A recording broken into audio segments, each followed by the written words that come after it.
Spring creek fishing can be super challenging. The fish are spooky, water conditions aren't always perfect, and sometimes it's hard to present a fly just right. Today's guest makes his living fishing spring creeks and the Driftless, and today you're going to find out how to find fish in the winter and during nighttime and throughout the year on spring creeks. This is the Wet Fly Swing podcast, where I show you the best places to travel to for fly fishing, how to find the best resources and tools to prepare for that big trip, and what you can do to give back the fish species we all love. How's it going? I'm Dave, host of the Wet Fly Swing podcast. I've been fly fishing since I was a little kid. I grew up around a little fly shop and have created one of the largest fly fishing podcasts in this country. I've also interviewed more of the greatest fly anglers and guides than just about anyone out there. PJ Smith, a guide in the Driftless area, is going to share some of his secrets to success on finding and catching fish. You're going to find out how to sneak up on these spooky fish and how to position yourself for success, whether you should be casting upstream or downstream and drifting it down to them, and how to fish a mouse frog in the nighttime. It's all today. We're going to get into this. Plus, you're going to find out when fishing is not fishing and when not fishing is fishing. PJ will explain it all today. Here we go. PJ Smith from pjguideservice.com. How you doing, PJ? I'm doing great. How are you doing, Dave? I'm doing great. Yeah, it's good to talk to you on the air here. We connected a while back when we were over there in the Driftless school that we had going, and we saw you at Jason's cabin, which was cool. You were out fishing. We were out fishing. It was pretty awesome. Yeah. How have things been going since then? What have you been up to since we saw you? I think it was late September, right? Oh, it's been great. Finished out the season real strong. I kind of set a goal for myself in September and October to fish as much as I can. And I did 53 days straight. Wow. On the water, guide trips, and then just personal trips. Did some musky fishing, a little bit of smallmouth fishing, and then obviously trout. So, wow. Yeah, just been kind of all over the place. What's 53 days for those that aren't fishing every day? What's it feel like when you do? I remember a time back when I had a lot more time. I think I got not quite there. I think I was in the over a month. But what's it feel like when you're 53 days every day fishing? Some days you kind of are like, man, I don't know if I want this to keep going. Other days, it's not an issue. I get up and go fishing and get after it and that. But some days you get a little tired of it. You're like, well, maybe it's time to wrap it up. But, it's kind of one of my goals that I like to do. And I've done a lot of 50. So 53 is 3 extra days and really pushing it in that. But usually when I'm done, then I switch over to deer hunting and stuff. So that's kind of, I get into the deer hunting and that, and I don't even think about fishing too much other than just tying some flies. Yeah. Is that the thing? Like right now we're kind of it's going to be Christmas is right around the corner, then January. Are you doing much fishing during this time of year? So I'll do a little bit of like musky fishing and that with family. I get clients and that too. But I usually wrap that up right around October, because then I go right into November and I come to Missouri and hunt. We have a family farm and I do that. But I'm usually getting ready. We're doing shows. We're tying flies and then just really getting ready for, the season to start. There in Wisconsin, trout season opens up the first Saturday in January. So this year, 2025, will be January 4th. So we'll be jumping right into it. I've already got some trips booked for early season, usually just half-day stuff because it's cold and no one wants to fish for 8 hours in the cold. Right. It's cold. So that's cool. So basically the season in the Driftless area closes, I guess in Wisconsin closes. When is the last day it's open? So trout season ends October 15th, and that's been a number of years since they've started that.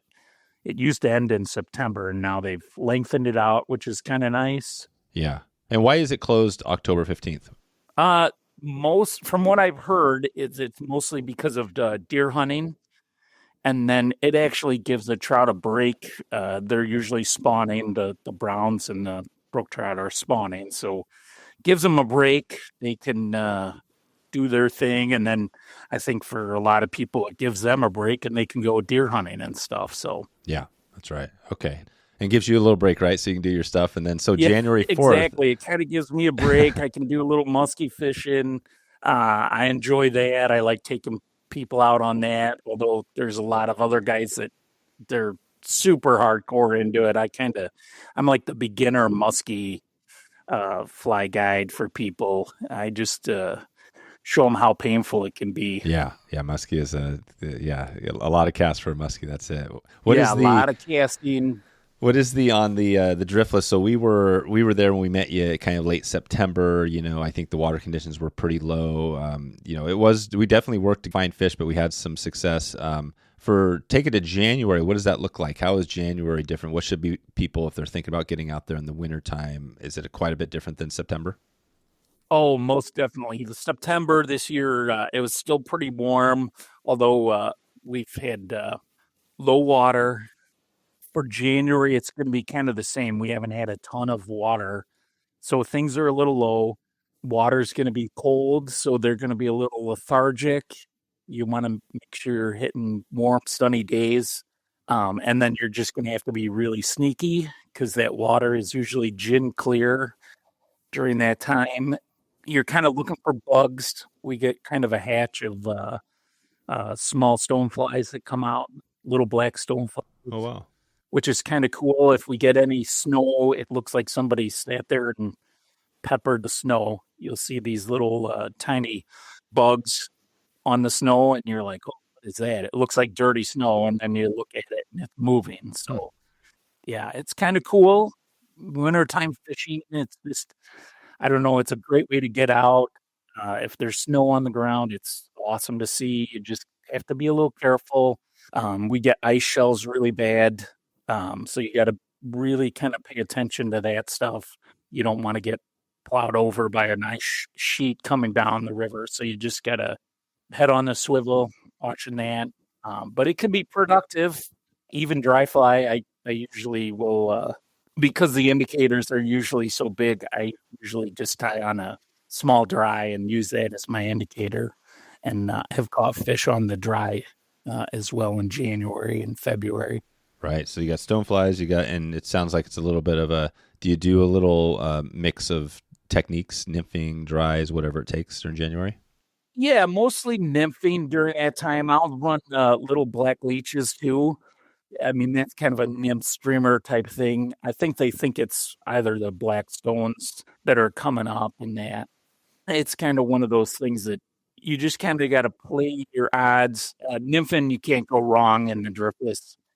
Anything beadhead seems to work. Yeah, it does. Okay, and the driftless for the most part, these are all spring creeks, right? And they're, I think a lot of the stuff we fished was fairly small. Do you have a mixture of sizes, or is that like that stream that was out back by Jason's place? Oh yeah, Is that a typical size stream for the driftless? yeah, that's pretty typical for the Wisconsin driftless. I mean, there is some bigger water here and there, but yeah, most of it's pretty thin, pretty small. Yeah. What are your best tips on that? So you're fishing these small creeks where these fish are. I've seen a lot of people, some of them, right? How do you? Yeah, what are your tips on getting hooked up with a fish? One, as I said, wait till a warm day. So you don't want to be getting out there like early in the morning before the sun's on the water. Um, I kind of you can sleep in on the winter months. If there's a lot of snow, you want to hit it like late morning. If you go too far into it, if there's any snow melt, that starts shutting the stuff down really quick because that just dumps a whole bunch of cold water and the fish just they'll turn off. It's Yeah. one of those, and again, that's why you're only out there for a few hours. Yeah. So it's a short window. So like 10 to 1 or something like that, 10 to 2.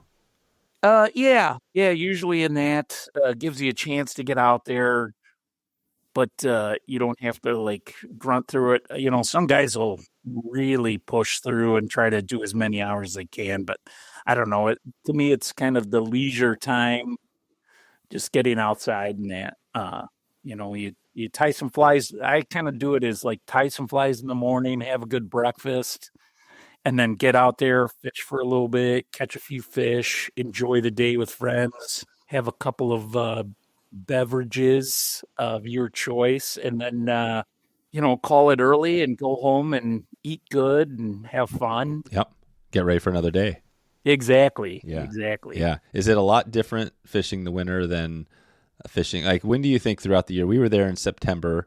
What are the other times throughout the year? I guess you can Oh, fish. Yeah. Does it vary a lot? yeah, springtime is probably the best. That's when you're going to see the most people out there. I think a lot of people like to fish it because the vegetation is still pretty low.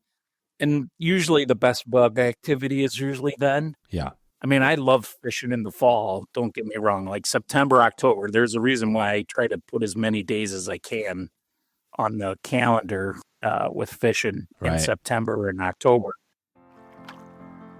Today's episode is presented by Angler's Coffee. Coffee. The angler's ritual. A reason to leave your cozy covers, even if you aren't headed to the river. We started Angler's Coffee because, well, we love to fish, we love coffee, and we care. Think of it as the rise before the rise. You can head over to anglerscoffee.com right now, and if you use the coupon code BREW20 at checkout, you can get 20% off your next order. And what's going on there? What is the difference between the September versus the springtime? September, the vegetation's super high. If we haven't gotten water, the water's thin, so you have to be a little more sneaky. You just usually can, I don't know, they're putting the feed bag on because they're getting ready to spawn, so they're a little more active. The colors of the vegetation, you get that awesome fall color throughout that Driftless area, which is an amazing place. So you have that. Springtime, you've got a huge flush of green. Everything's growing up. You've got a lot of cool flowers that are popping up. So that's really cool. Usually you've had enough snow, so the water's up a little bit more. The fish are pretty active because they've been really lethargic all winter long. And then springtime, they're just popping off. They're eating everything. You've got fresh, bugs in the air. So the dry fly action's pretty good. Then you're getting some spring rains, which will cause stuff to get in there. So you can get a good streamer action if the water's a little dirty. So it's a great mix. I mean, you can fish pretty much year round in the Driftless. If you go over to Iowa or whatever, you can fish year round. Yeah. But there in Wisconsin, they close it up, which is nice. But yeah, I mean, it can fish good all the time. But springtime and late fall, I think, are the best. Summer times have been getting so hot that we kind of give them a break. Yeah, give it a break. What are if you are there, let's say winter time, take it back to that. What are your kind of tips on being sneaky? How do you make sure these fish, aren't, you're getting a shot at them? Well, that's a good one. I usually, most of the time when people see me, I'm wearing camo and all that stuff. During the winter, I'll just wear whatever, nice warm jacket and that, which happens to be kind of a grayish color, which might blend in a little bit. I try to avoid getting on the high bank. I usually try to get in the water too. That lowers your profile quite a bit. So you just, you got to do everything that you would do normally, but with the vegetation being so low, you just got to be a little more sneaky. Try not to be super loud. If you are, I just let them rest for like 5 minutes too. Okay. Yeah, so you let them rest. So you get in the water with them, and these are kind of small streams. So are you typically casting upstream towards the fish? Is that how you're, yeah. Yeah, definitely an upstream fish, although I do a lot of downstream stuff too, especially for new people, new anglers. The upstream fishing can be kind of tough because as soon as that fly lands, it's coming right back at you. So with a new person, I'll tend to fish downstream. Yeah, so you like drift it down to them. So you're yeah. Right. So both things. I remember there was one. I think it was on Jason's stream that day. That first day I was there, I was just working my way upstream. I was kind of near the bank, trying to stay as low as possible. And there was like a riffle coming down, a little bit broken. Then it turned into a little bit of a glide or a pool. And I was kind of casting I think I had a dry dropper on, but I was casting up into the riffle and then letting it drift down. I had some action that way. Are you spotting fish, or how does that look? How are you finding fish, and then how are you getting them to hook up? I'd pretty much say most of the time we're blind fishing. Um, there are times when you can see them. You can see them rising, obviously, when there's dry fly action and stuff. But yeah, I'm running a dry dropper pretty much 80% of the time. And then the other 10 is dry fly action strictly. And then I'll run streamers as well. And it may not be that total 10% and all that, but with a dry dropper, you can't go wrong. If I had my choice, I could fish like a hippie stomp or a rubber leg stimulator and then a pink squirrel. And you couldn't go wrong the entire season with that setup. Yeah. Oh, really? Okay. So nice big dry fly. Like what size would the hippie stomper be? I usually go like a 12 or 14, which is kind of small. It's not like the out west stimulator. Yeah, a little small. You know, everybody thinks those stimmies are really big, and they make them pretty small for fishing the driftless. Okay.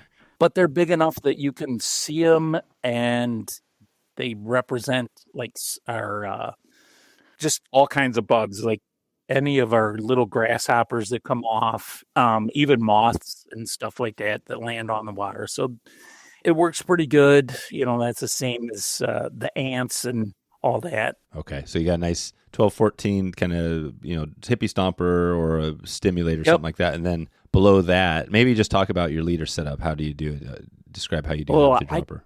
I keep my leader system pretty simple. I just use a 7.5 foot 3X or a 4X, and then I just add on to that as needed.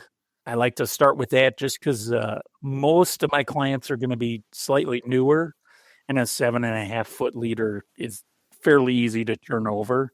And we're casting pretty short. If it was too much longer in that 12-foot range or whatever, most of the casts aren't even that far hardly. So yeah, gotcha. 7.5 foot. So you take the lead and you tie on your big dry to the front, and then do you just tie it off the shank of the hook into or off the bend? I'm kind of old school that way, just right onto the shank. I know there's a lot of other methods, and I mess around with it. You know, Jason has kind of been helping me with a little bit of Euro nymphing and that, and there's a lot of setup with that. Yeah.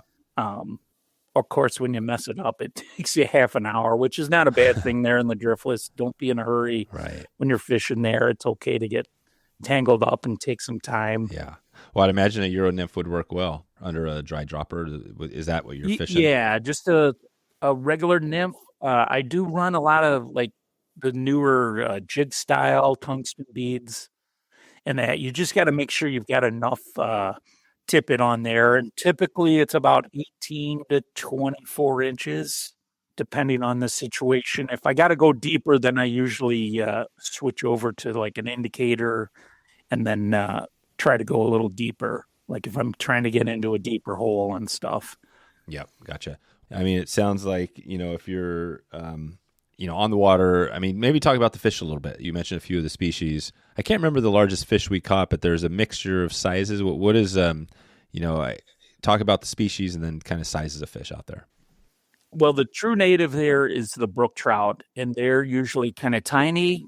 If you're catching a 15-inch brook trout, that's like a trophy in the driftless. And you don't find too many 15s anymore. It's that typical cookie cutter, that 9 to 10 inch, maybe a little smaller for the brookies.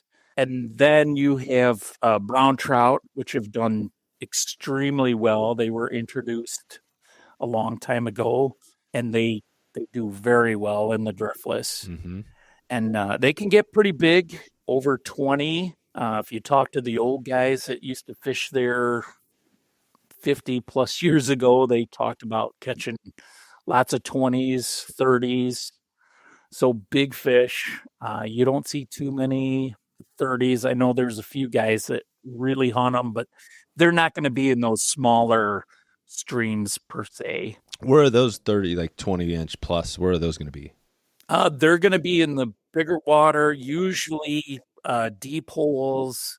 They are around. You really gotta work for them, and they tend to be very mostly nocturnal. They're hunting at night. That's when the bigger stuff's coming out. That's when you could do mousing or Oh, right. big streamer fishing.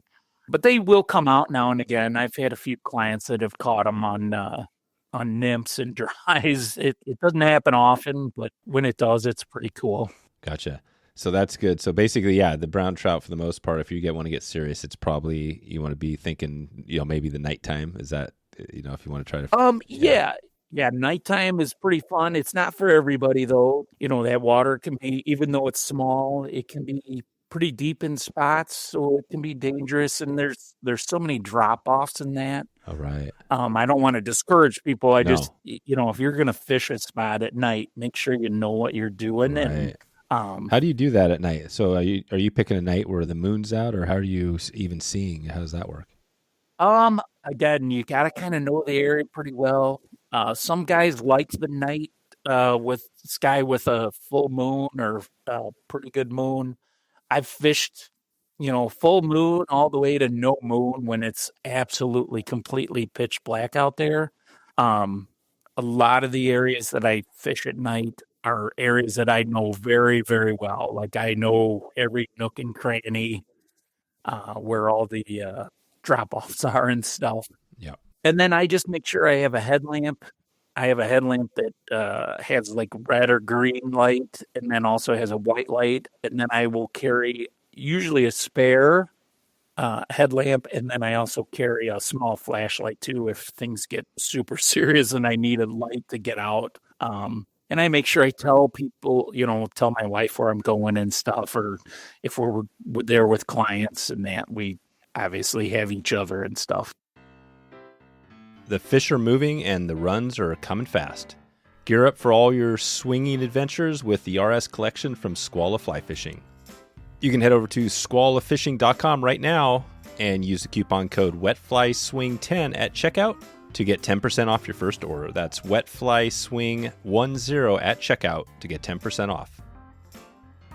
When you're doing that, when you go for the nighttime stuff, is it, streamers, mousing? I mean, talk about that a little bit. What do you think is the most effective method? I have found both, like the bigger streamers, the 2 to 3 inch size is pretty good for those small streams. And then I'll actually fish a mouse patterns that are tied on 2 Gamakatsus. So big stuff like that, so I'm not afraid to throw really bigger flies at them. I think they can sense and feel them in the water better so they can trigger on them. But I've also kind of downsized some of my stuff too. I started tying some of these master splinters, which is a nice little mousing pattern. And I think I'm tying those on like a 6 Gamakatsu, which is like a perfect little hook for them. It's got a nice gap on it.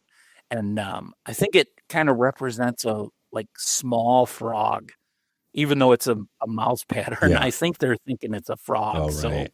they're eating them pretty readily that way. It's pretty cool. I had a friend that caught a really nice over 20 a few years ago, which was awesome. Right. So this is in the evening in dark. Oh yeah, definitely at dark. We kind of hit it, during the summer. It doesn't get dark until almost 10 o'clock. So we're it's after 10. Yeah. It's usually that, 9:30 to 10:30, 11, maybe even later than that. I fish as late as 3 o'clock in the morning, but that was back when I was young and dumb. So. How are you finding those fish, the ones these bigger browns? Like are you spotting them beforehand? I am usually hitting spots that have deep holes. Yeah. It's areas that I've fished before, and I just know that they're going to be in the deeper holes. I may have seen some fish here and there. I'm fishing a lot of different water throughout the season, so I'm kind of seeing fish here and there. So I kind of keep that in my memory bank or write it down in my notebook and that. And then I'll come back.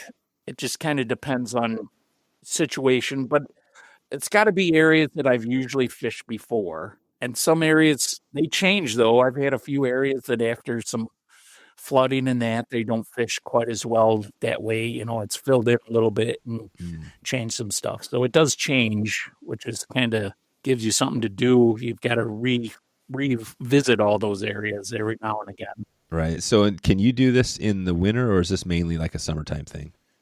Usually summertime, but I know some guys that kind of do some, I wouldn't say winter, it's kind of like late winter, early spring. Yeah. They'll do some stuff. It's kind of based off of when the frogs start moving. Everybody thinks it's all it's mice and stuff like that, but I really think they're kind of keying in on the fact that these are frogs. Frogs, right. So once the frogs start coming out, that's when things are going to start heating up for that part of it. Gotcha. Right. So you got a few options, and you can, like you said, you can like kind of February, March is when you can start maybe doing some night fishing in that range. Yeah, I mean, it's probably a little tougher. If there's any snow on the ground, though, like that you can usually see a little bit better because of snow. There's enough light reflection you can see maybe a little bit. So yeah, are you just casting? You have a pool, it's dark, the pool. Are you just casting across the pool, letting it sink? Talk about how you're stripping the flies. So for night fish, I'm basically casting across, and I'll let it kind of swing downstream because you want this thing to kind of wake. Oh, right. This is a bigger fly. If it's a mouse, they're trying to, swim up on top of the water. If it's a frog, obviously it's just kind of swimming around. Yeah, they're trying to get out. They're not like staying in the middle of the creek, right? Right. Yeah, they usually don't. They're trying to get away from where it is. So I'll kind of try to hit the opposite bank as best I can, and then just swing it through. So it is a lot of like downstream fishing. Okay.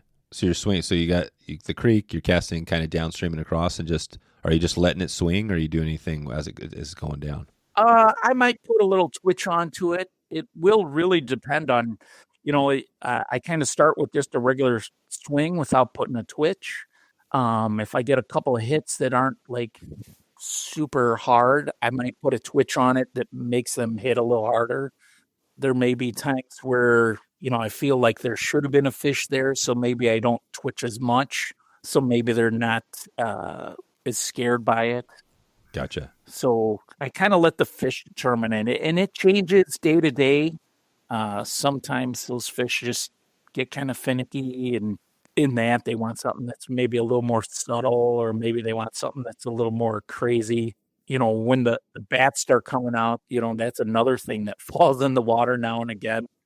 We've seen that. And when a bat lands on the water, let me tell you, there's a huge commotion. Oh, right. Yeah, when the bat's trying to get out of there. Yeah, so that's you're just going to be ripping that fly as hard as you can. Oh, right. Do you think those browns are eating bats as well?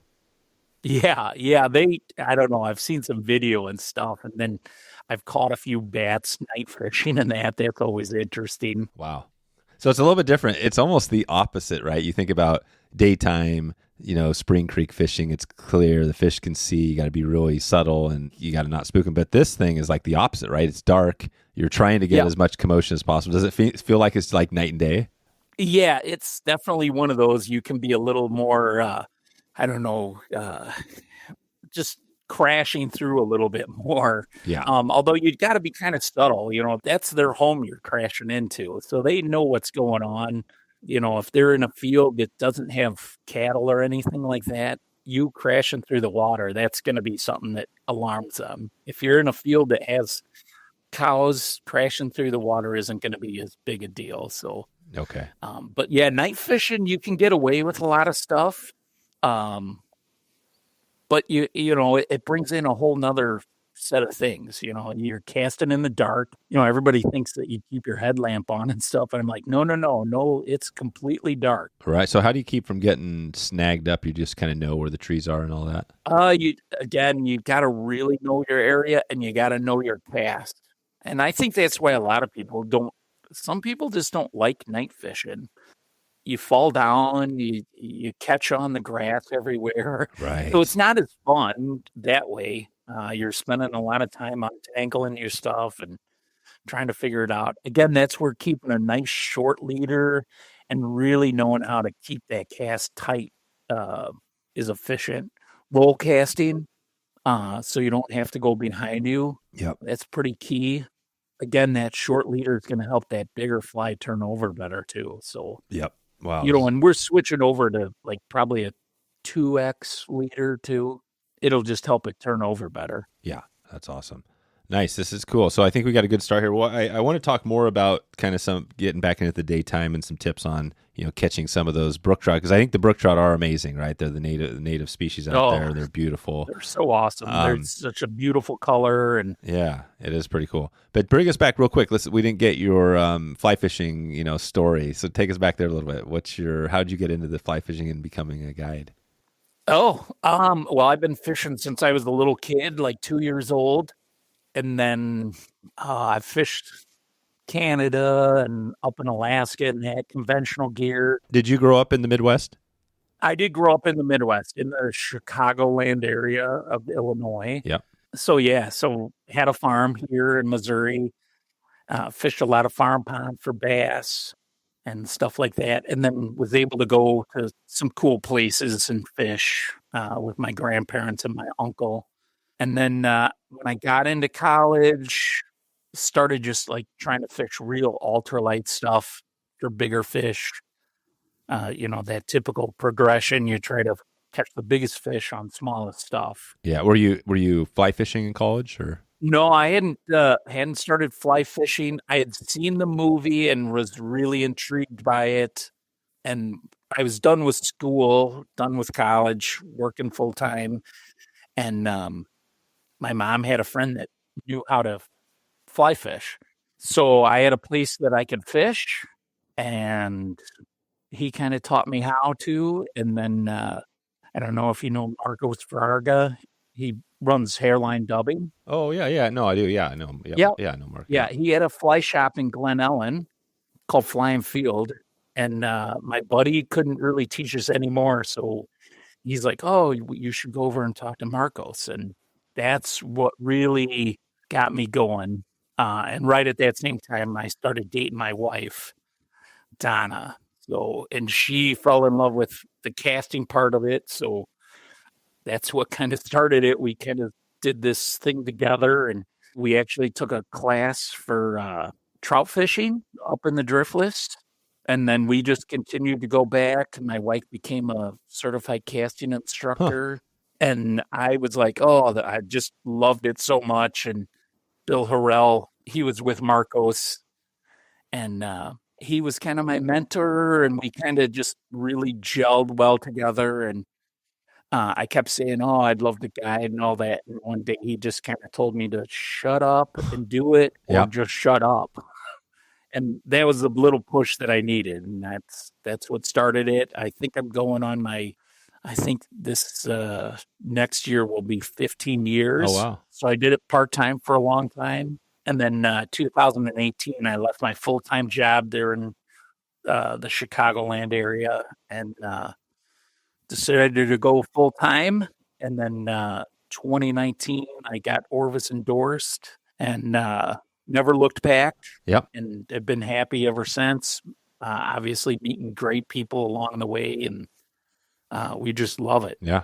Wow, that's cool. And it's nice enough that my wife loves fly fishing as much as I do. Yep. She's done well. Actually, she's in a buddy of mine, his book. She loves muskie fishing, and she caught a real nice muskie, and we affectionately call her hashtag page 61. She's in Kip V's muskie book. So, which book is it?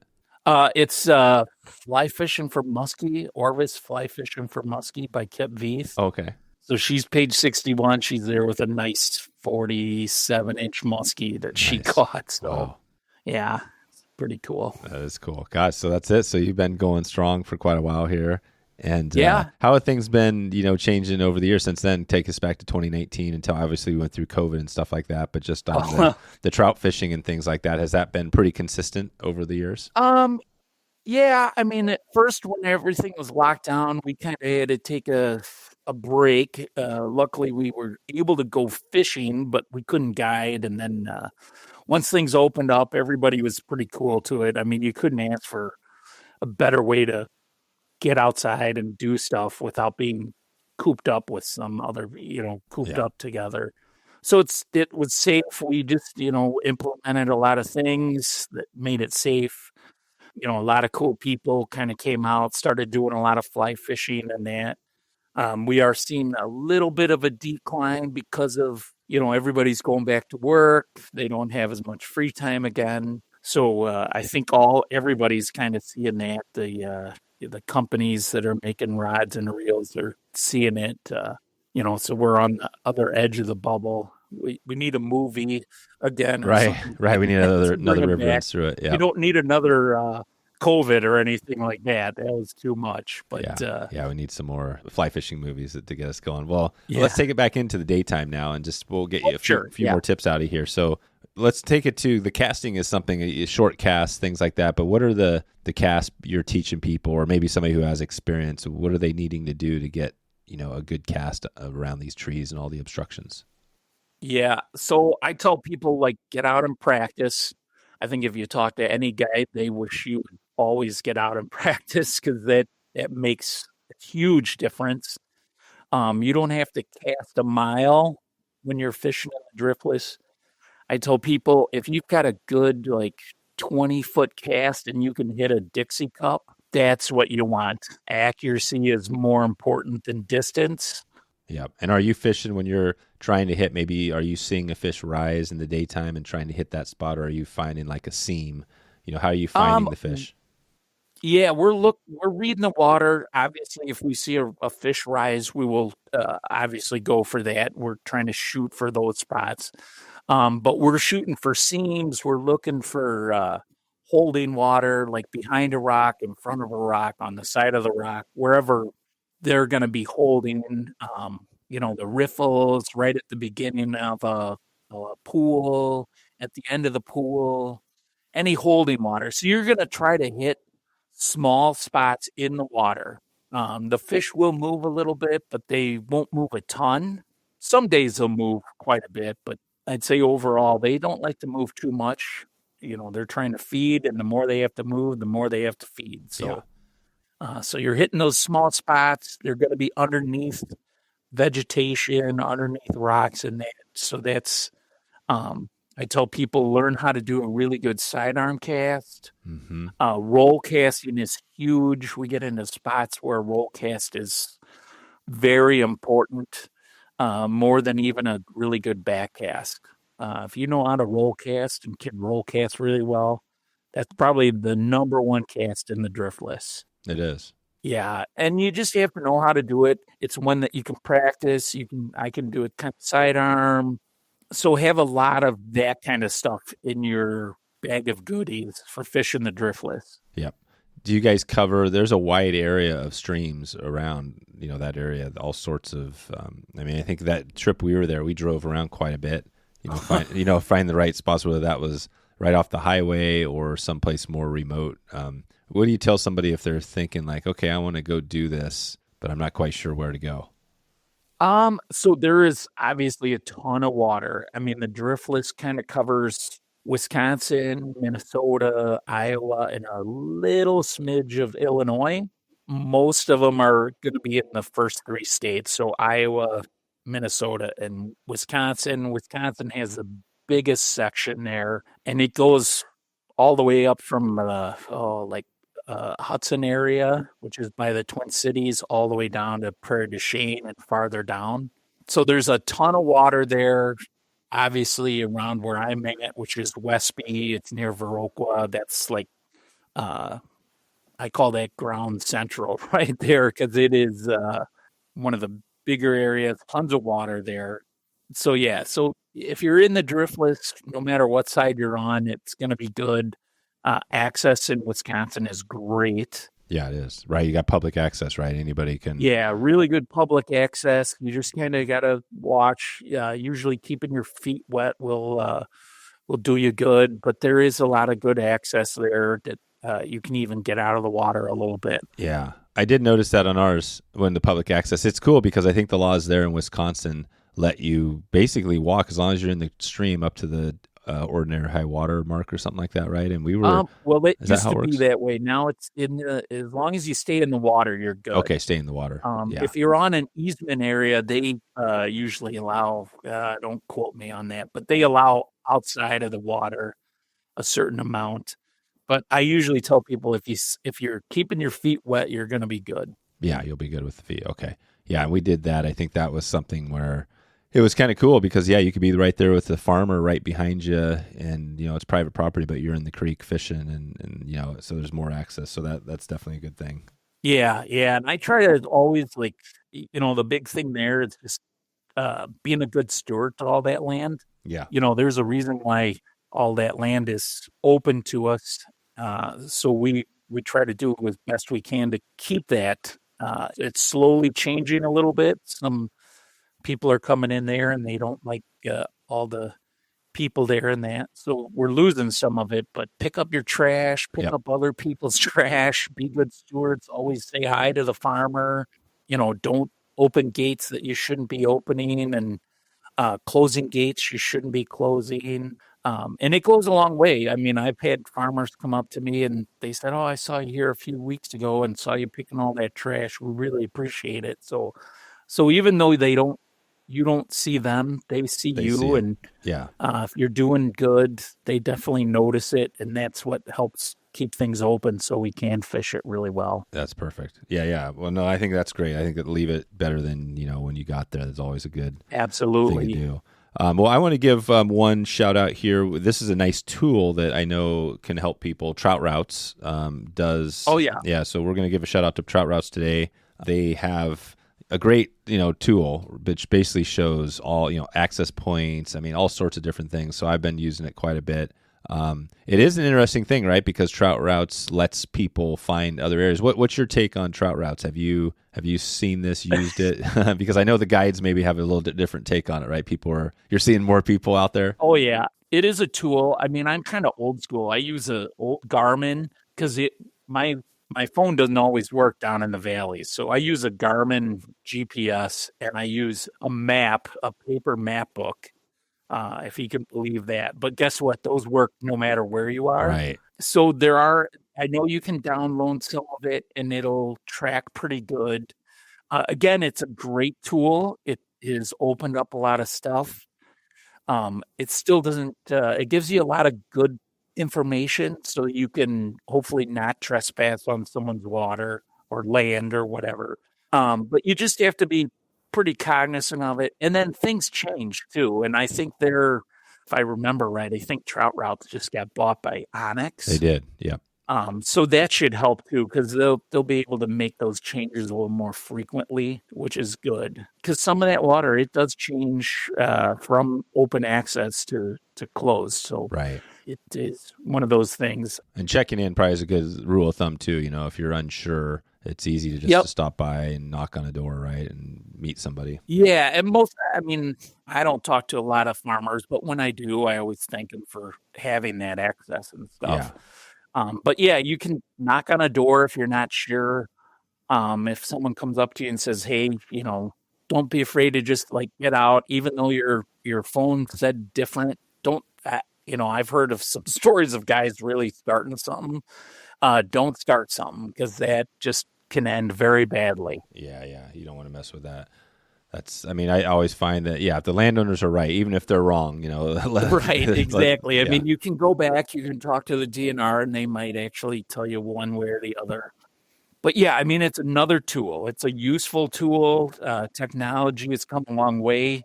I still encourage people to get a guide, though, because just knowing where the water is. No, that definitely flattens the learning curve for sure. But it is a nice thing that you can carry it with you. It tells you even where to park sometimes, which is really good. Because some of those areas, you don't want to block a farmer field or anything like that. Yep. And since there's so many more people out there, we have to be pretty conscious of that too. Yeah, that's perfect. Well, that kind of is our tool part. We're going to start to take this out of here with our kind of our tying tips tool and takeaway segment here. But let's go back as we start to kind of wrap this up a little bit. Let's start with the tying. So we mentioned a couple flies, but are you a big fly tyer, or it sounds like you tie some flies? What do you, if you were going to be tying up, a couple of patterns, you mentioned them, but throughout the year or maybe focusing on that winter time, what are those patterns that your guide flies? Let's see, pink squirrel. That's a really well-known fly in the Driftless. Rubber leg stimulator, hippie stomps. Yep. are great. They make little small ones now, which are great. I always make sure I have black, tan, and kind of a big and small elk hair caddis. Oh, okay. Okay, guys. Yeah. Yeah, elk hair caddis, or there's kind of a multitude of caddis, but just a good old fashioned elk hair caddis is great. Blue winged olives in every size. Tricos. I carry tricos with me the entire time. I use them a lot for really small BWOs in the early season. Okay. Because when they're that small, I don't think they're really keying in on color. They're just keying in on that size and shape. So I'll use tricos for that. I don't tie really tiny dries. So when I get those tricos, I just use them for anything that's super small that I can't see, but I know they're feeding. Yeah. What else is there? Griffith's gnat. Any of the beadhead stuff too. Any beadhead nymphs are fantastic. Leech patterns are awesome there. I tie it's called the jiggy nymph streamer. So it's kind of a tied to small pine squirrel, black, olive, sometimes rust. And if I can find like a real light color, almost white, I'll use that, gray white, and then just a big old tungsten bead on there on a jig hook, and then just kind of wrap that hair on there, maybe a little flash on there, so it looks like a streamer when you downstream fish it. When you're upstream fishing, it gets really deep, so it looks like a leech coming through the water. Yeah. Is that how you're fishing those streamers? How are you fishing the streamer typically out there? Usually downstream and across, that typical swing and across. Sometimes if you're going upstream, you can rip them fast enough, but usually it's such an odd way of fishing a streamer, but you can do it. Again, I'm pretty non-conventional. I fish a lot of my dry flies downstream as well. I do it on the swing, especially in the evening, that caddis, when they're coming off, or actually laying in that skittering caddis downstream and across. Oh my gosh. That's good. When that thing starts skittering across, watch out. They'll key in on that pretty well. Skittering like elk hair caddis? Yep. Skittering elk hair caddis. Yep. Right. And skittering is just where you're kind of moving your rod tip a little bit. Yeah, you're just kind of moving the rod a little bit. I mean, I don't know. It's kind of almost like skating a dry too. Sometimes they'll like it a little faster. I don't know if they're thinking it's a different bug or something like that. Crane flies, that's another one. I'm just thinking of flies off at the top of my head. Crane flies are really good in the driftless. Like a crane fly nymph? No, crane flies is a dry. Oh, it's a dry. Wow, isn't a crane fly a pretty decent sized bug? Oh yeah, they're super fun. Great little pattern for their little tip. If you've got an old elk hair caddis that's kind of stragged out, just cut some more of the elk hair caddis or elk hair off, and then just really pull it to the side. That'll get you by for just a little crane fly with straggly legs. Oh, okay. Oh, right. The legs. Yep. Yeah, they're keyed in on that moving leg and stuff. So yeah. Wow, this is great. So we got some good flies out of you. What about, we've talked to a number of tips here today, but what would be one other big tip you'd give somebody that, let's just stick with that wintertime fishing, kind of winter, January. Just be patient with yourself. Have fun. That's my big thing with fly fishing in general, is to have fun. Don't get all worked up. Some days are better than others. Even being a guide there, I get goose egged quite a bit. Yeah. But I just use that as a learning thing. If you get a 0, that's okay. It's not always about catching the fish. That we get so hung up on that, and I think social media is a huge thing with that. It's like, oh, we got to be posting up fish. It's like, sometimes you got to learn how to. And I also, I try to, every time I go out, I try to learn something. If that means like sneaking up and looking over the edge and just watching fish. I mean, there's nothing better that'll teach you about how fish lie in that is just watching the fish. Bill Harrell used to have this thing as like, when is fishing not fishing and when is not fishing fishing? Oh, right. And I tell that to clients all the time. Like, it's okay to take a break and just watch the water and see what's going on. Be observant. Oh, right. So the quote was, when is fishing not like fishing, and when is not like fishing fishing? Exactly. Yeah, right. That's And pretty. I just let people kind of stew on that and think about it. Yeah, you don't have to say anything. Just say that and let them think about it for a little bit. Yeah, I'm not going to tell like it's different for everybody. Right. For me it's just like looking over the edge and watching the fish. It's getting to the water and not instantly just start casting and hoping for the best. Yeah. It's taking a few minutes and just looking and seeing what's going on, looking at bugs, looking at the front of your grill on your car and seeing what bugs are on there. And it's looking on the bridges at all the spider webs and looking what's there. Yeah, just everything. So it's a huge thing. Just be observant. For wintertime, it's like, how cool is it to like walk around in the snow and then you see like a rock that's got a little bit of snow on it, and then you can start seeing all these little black stoneflies coming out. Like, how cool is that? It's the middle of winter, it's cold, and you've got a ton of bugs out there just walking all over the snow. That's pretty cool. That is really cool. Nice. Well, yeah, I guess I think we've done a pretty good job today, PJ. I just want to ask you a couple more random ones if you have time, and we'll take it out here. Does that sound good?